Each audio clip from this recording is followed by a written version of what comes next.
At this time, we ask that all Michigan's first available players please report to the podiums. How's the family? Good. Yeah. Are we good to go? Sure. Jesse, there's a lot of experience on both teams. Just kind of how do you see that dynamic just overall? Just, I mean, more than all these old guys. You guys are one of the most experienced teams in the whole subdivision. Yeah, I mean, I think it's one of the factors in both teams getting here. Guys have been through a lot. Guys have played a lot of football, very experienced, and you see it show up in key situations where older players tend to understand how to handle the moment, sometimes better than young players. So, I think we have a good mix on defense of some young guys that play for us, older guys. They certainly have a very experienced offense, and so it's a challenge, that we're looking forward to. What were your initial thoughts when you saw the matchup against Washington? Obviously, they present a different challenge altogether than what you just faced in Alabama. Yeah, just tremendous respect for them and how they operate, the offensive success, the team success. Coach DeBoer's track record, I mean, his head coaching record is off the charts. So just great respect for them and their players. They got a lot of talent. Penix is Michigan's played against him before. I wasn't a part of that, but, he's played against Michigan, so he kind of understands how we operate. And that's a challenge we're looking forward to. I want to go back in your career a little bit to Georgia State. What did you learn as a coordinator there that you've been able to apply to Michigan that's resulted in success? I think when you're young, you really learn to try to figure things out. Don't have the experience at the time, and so that was like almost like starting a program from scratch when we went there. So I think those types of places at the G5 or other places, where maybe resources aren't as high, you try to learn to use the resources you have, try to maximize your talent. Really love my time there, love living there, love the school, love the people there, and really had a great experience sort of trying to hone my craft there in the 4 years I was there.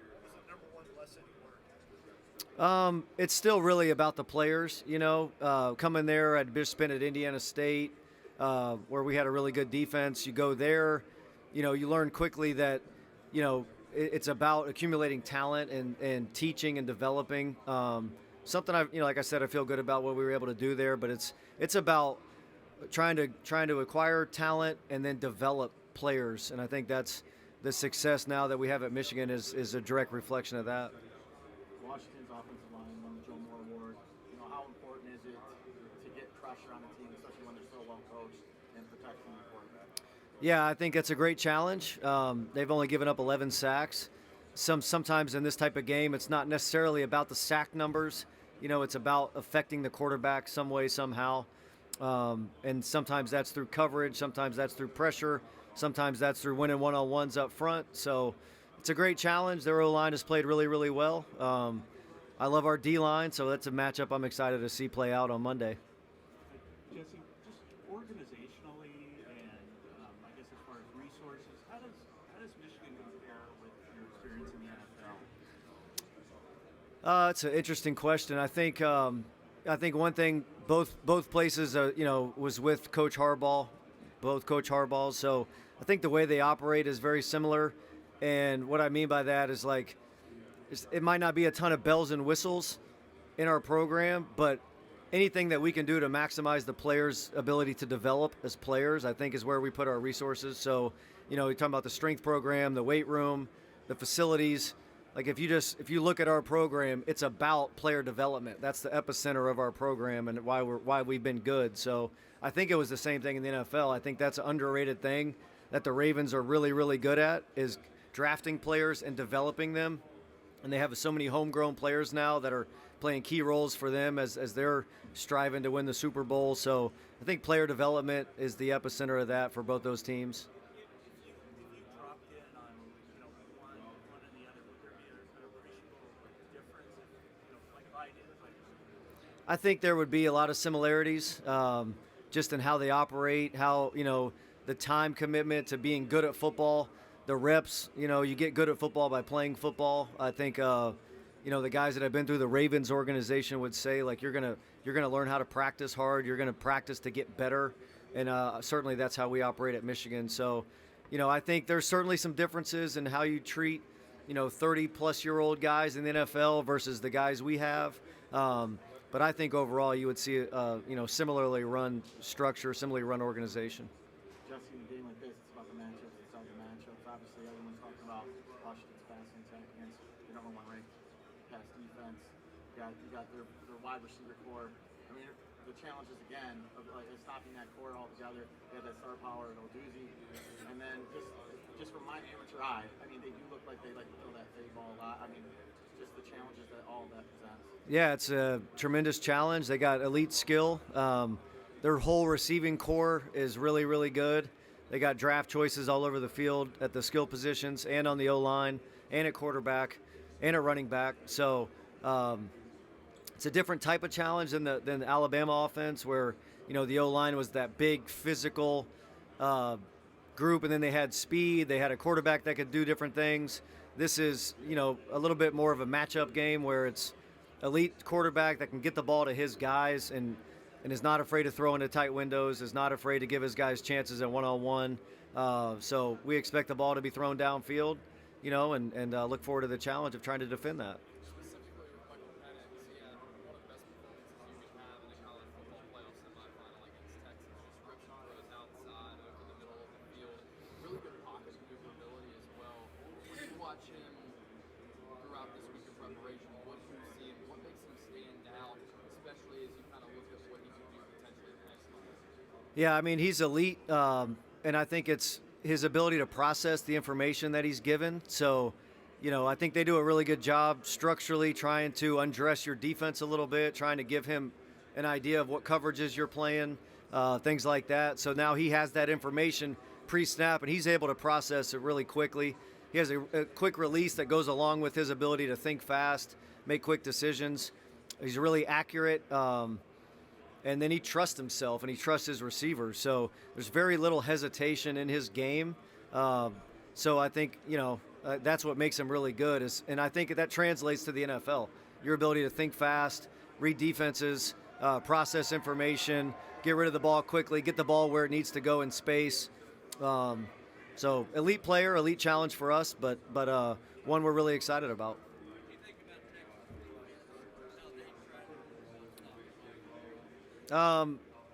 Yeah, I mean, they played their defense.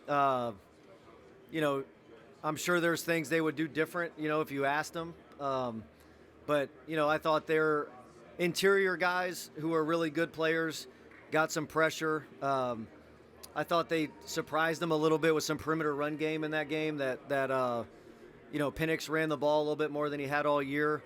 And then they do a really good job formationally trying to get you into certain looks. So I think they had some answers for how Texas adjusted to certain formations and got them into some certain looks.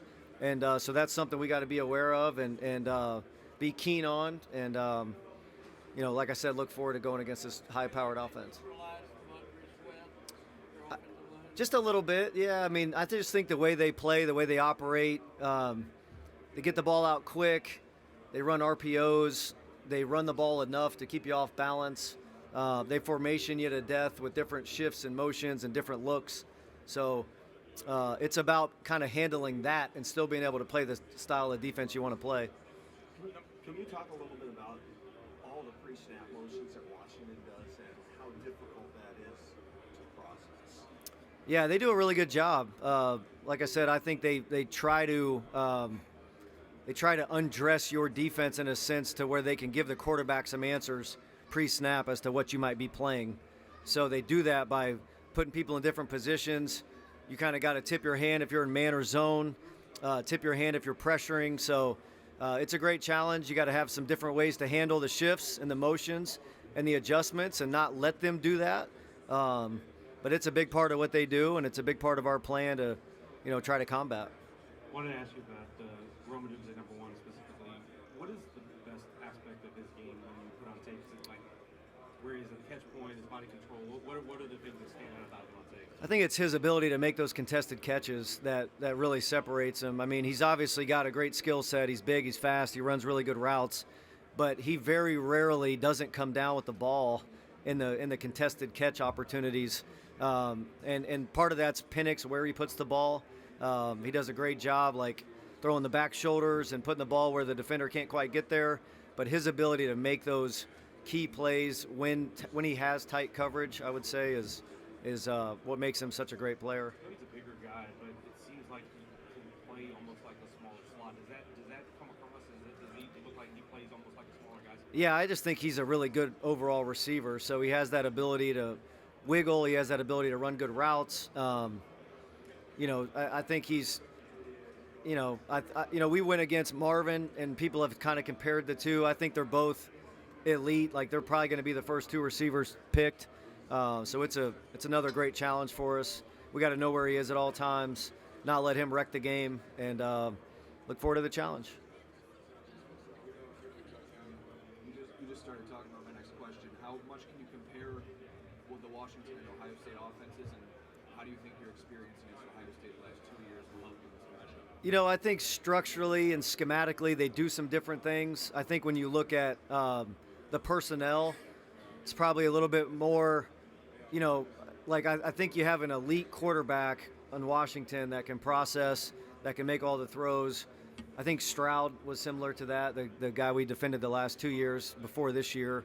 And then their skill at receiver is certainly comparable, just talent-wise and the rosters they've accumulated. I think their offensive line this year, obviously they won the Joe Moore Award, so they've played at an elite level. So we certainly, I think anybody that we've played, hopefully there's experiences that we can draw upon from the different style of teams.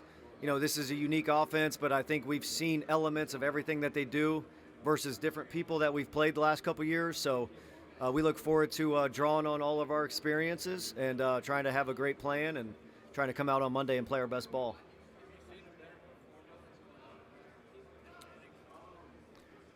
He obviously, big moments. He's done that a bunch this year. I think as an overall game, obviously he played, he played really well. He kind of carried him to the win. But even in some of the games where, you look at stats and like, hey, this team had him on the ropes, critical moments, he's making the plays to keep the game alive, to win the game. So they certainly have great trust in him, his ability to make plays in those moments. He's played so much football. He has so much confidence. He plays in such rhythm that he got rhythm against Texas early. And if you let him do that, I mean, it can certainly be a long day. Just kind of similar. I mean, with Penix's skill set, what's the thing that he does physically that's maybe different from any guy that you've seen so far this season? I think it's his ability to process information, to move in the pocket, and then to have a super quick release and get rid of the ball and be really accurate. So some of the guys we played, there's elements of their games, but this dude overall, I mean, his ability to process, his ability to see what's there, make tight window throws, be really accurate, give his guys great chances to make, contested catches downfield. He's as good as it gets in college football. Yeah, Rayshon, unfortunate injury.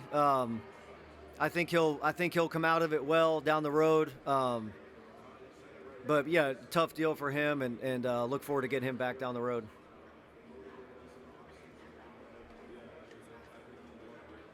Coach, Coach, you were with the Ravens for 4 years. You worked with guys like Eric Weddle, Marlon Humphrey, Marcus Peters, great defense backs like that. How has your experience with Baltimore translated to coming to Michigan and teaching defensive backs? Yeah, I mean, there's obviously a lot of correlation in what we do schematically. I think trying to teach guys is the same at every level. I learned a lot from those guys, Eric Weddle in particular, like older guys that have been in the league a long time. What do they need to know? Sometimes as a young coach, you try to tell the guys everything, and I think when you teach pros and coach pros, you kind of start to learn what they really need to know and how you can streamline the information for the guys. So I've certainly tried to carry that here. coach our guys up and try to put them in the best position to be successful. Is there anything you learned from working with one Harbaugh brother that led you to helping the other Harbaugh brother here at Michigan? Yeah, I mean they're so similar. They're both just elite leaders. They can bring people together. They can get guys to, play as a team, but still have their personality and still let their personality shine. So both have just great cultures in their locker rooms, great team, great staff culture, and just both, two of the best leaders in all of sports.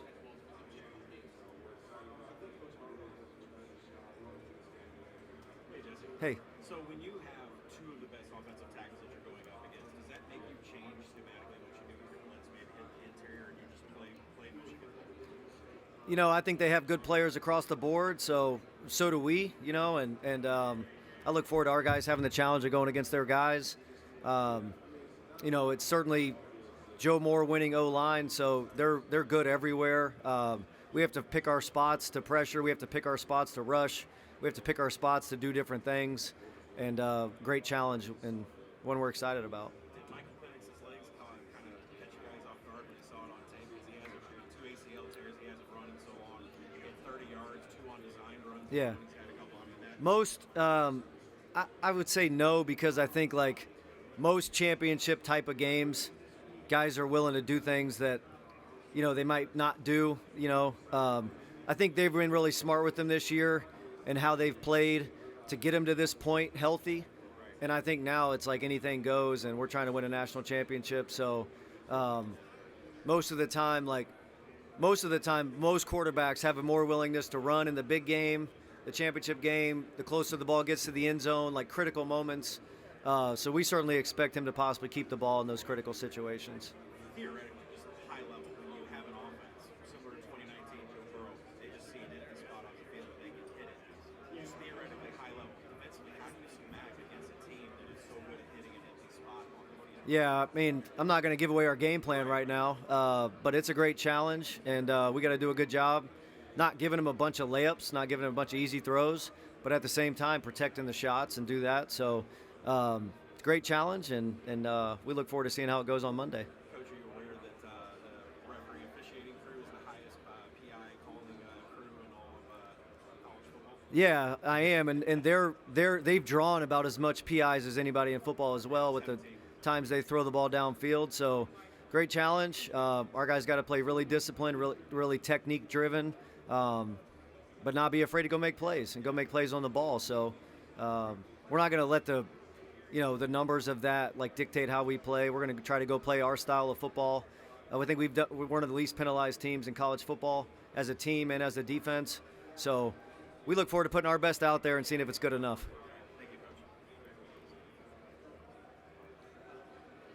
Coach. Coach, obviously you're studying for this Washington team, but when it comes to looking at a guy like Michael Penix, is there any use to going back to that Indiana game when they played Michigan? Have you actually looked at any of that film to see Penix at all? I mean, I've buzzed through a little bit of his Indiana film.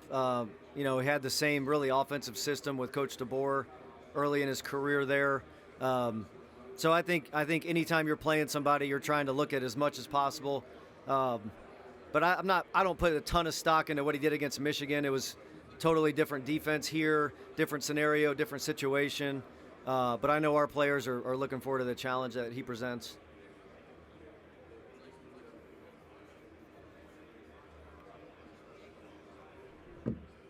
Coach, when you saw Ernest Husband's go into the portal, what were your first reactions? What did you guys want to do when you saw him in there? Obviously, you want to get him, but how did you approach doing that? And then what has he brought to the team this year? Yeah, I remember just getting a call that, hey, this the linebacker from Nebraska, we kind of knew what number he was, how he played against us, pulled up the tape against Michigan from 22, and I mean, this guy had 10 tackles and a sack against our offense, and so, it's like, wow, he's played in the Big Ten, he's played in our stadium, he's made plays against our offense, which I think is really good. And so he was a guy that we targeted, tried to go after once he was in the portal, and super excited that we got him. He's brought such a tremendous level of competition and depth into our linebacker room. He's played really, really well. We kind of have 3 starters as or 2 inside backers, and he's had a really good year, and I expect him to have another really good couple years coming up here at Michigan.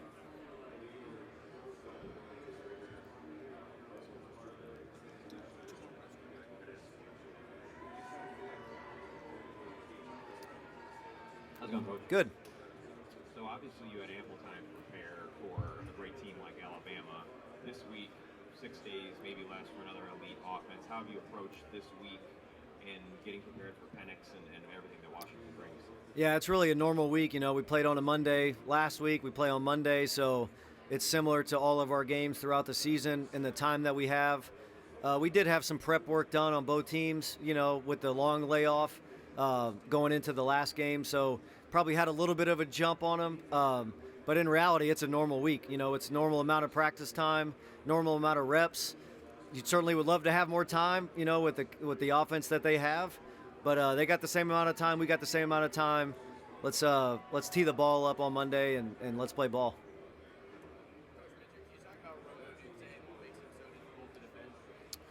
Yeah, he's got a great talent. He's got great size, great speed, great ability to run routes. Most impressively, probably the ability to make elite one-on-one catches, contested catches. He's set up to be a really good pro for a long time with his skill set, his ability to win those one-on-one matchups. So he's a great challenge, and one we're excited about. You went up against Marvin Harrison Jr. earlier this season. Can you talk Ladies and gentlemen, please stand by as Michigan players rotate podiums. Yeah, I think there's some similarities. They're both probably the top 2 guys in college football. I'm not trying to slight anybody else. These are just the 2 that I've been, seen and watched, prepare for. But both really, really good. Both have the ability to kind of take over the game, to wreck the game, so to speak. So both just great skill set. Both probably will be top, potentially top 5 picks. Both of them are top 10 picks for sure. So tremendous challenge. One, we got to know where he's at. We got to be aware. They have a lot of other guys too, so you can't just center around him. They got other guys that can beat you. So it's a great test and one we're excited about. Thank you. Thank you.